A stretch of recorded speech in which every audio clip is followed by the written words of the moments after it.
Hello my wonderful friends आपण मानकु स्वागत अभिनंदन। देखंतु ओएस रो जो वैकेंसी अछि सेटा बढ़िबो देखम बुझे दे 2-3 मिनिट रे बुझे दउछ तापर आपण स्टडी मटेरियल नै कि प्रीलिम पई बा मेन पई स्टार्ट करिवो। तापर आपण कहया चाहू जे टेलीग्राम चैनल जॉइन कर जानतु ओएसटीवी ऑफिशियल टेलीग्राम चैनल आ व्हाट्सएप नंबर जो स्क्रीन रे अछि सेते मैसेज करी डिटेल्स बुझी परी प्रिपरेशन स्ट्रेटजी। सो एनीवे देखंतु प्रथम कथा है ओएस रो पोस्ट बढ़िबो आम मैंने आगु सब जनइलु वर्षे आगु जनइलु तेबे कथा हो जो 200 नोटिफिकेशन आसी पोस्ट कही रखा चाहूँगी जे जेहेतु डिसेंबर 31 तारीख सुधा नोटिफिकेशन आसबार थिला कारण हाईकोर्ट रो ऑर्डर अछि।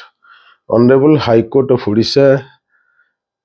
Given the judgment that OPSC will publish notification every year on regular basis by 31st December. This is the thing.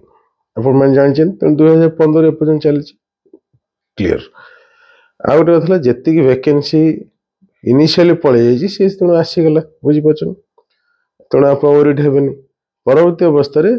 माने जेहेतु 10 तारिख आप फॉर्म फिलअप स्टार्ट हम 10 जनवरी 2025 तेणु 100 ରୁ 150 पोस्ट बढ़िबो ये कथा क्लियर है। जो मैंने डाउट करछंती टिके 2-4 दिन अपेक्षा करूँ जनवरी 5-7 को अपेक्षा करूँ सब क्लियर हो धैर्य धरिया पड़ो। आम जमी भावुँ सरकार बा गवर्नमेंट एमती फटाफट सब जिन प्रिंट है एपटे देले सेपटे प्रिंट आसला पेसेंस रखा पड़ो। आ द्वितीय कथा अटेम्प्ट कन्फर्म हो या विषय में आगु कही सारी। हाँ जदि अति चाहूँ ना एकदम मते दरकार ऑफिशियल लेटर ताले आपण 2-4 दिन अपेक्षा करंतु आसीज बुझे तेणु बेटर हम आपण पढ़ापढ़ी आरंभ करंतु कारण जी जानते मत आमर अपडेट विषय सब क्लीयर बुझे एबेठु आपण प्रीलिम पई 25टा बही बा मेन पई 20टा बही नहीं स्टार्ट करंतु कारण बही सब किछ पोस्ट तो आमर गोटे दरकार 200 कि 350 हो बुझेला तबे से जाओ तेणु आप कह चाहूँ कैप्सूल जो अच्छी प्रीलिम माने 11टा बही अच्छी कैप्सूल एवं ता सहित डायमंड अच्छी आमर केतटा कहले 4टा 11-4 केते 15 एवं क्वेश्चन आंसर ये 10टा अच्छी इंजेक्शन 25टा बही खाली प्रीलिम 11टा कैप्सूल डायमंड 4टा एवं इंजेक्शन 10टा 25टा बही जो मैंने प्रीलिम दे सारी एथर फॉर्म भरी दियंतु ता सहित आप कौन करेंगे मेन रो जो बूस्टर ने बूस्टर देखेदी ये 10टा बुकलेट कंटेंट ता सहित आंसर राइटिंग जो अच्छी आंसर राइटिंग आप देखु जो मेडिसिन कहते बुझे मेडिसिन जो कहते नहीं स्टार्ट करदे बुझीगला मेडिसिन टा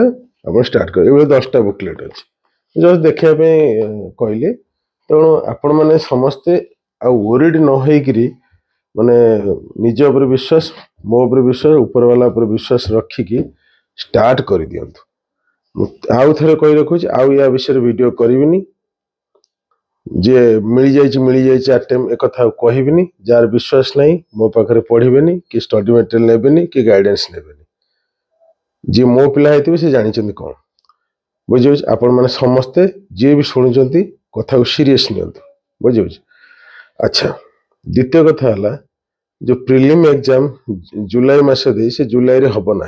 जमी टेंटेटिव लिखाई देखिए टेंटेटिव लिखाई से सेप्टेम्बर अक्टोबर पर कहवा तेणु से जहाँ हो आपण मैंने टेलीग्राम चैनल जॉइन करंतु ओएसटीवी ऑफिस टेलीग्राम चैनल एवं जो मैंने सिंसियरली प्रिपेयर होगा चाहते से मैंने समस्ते व्हाट्सएप कर दियंतु। All the best love you guys टिके पेशेंस रखा पड़ो।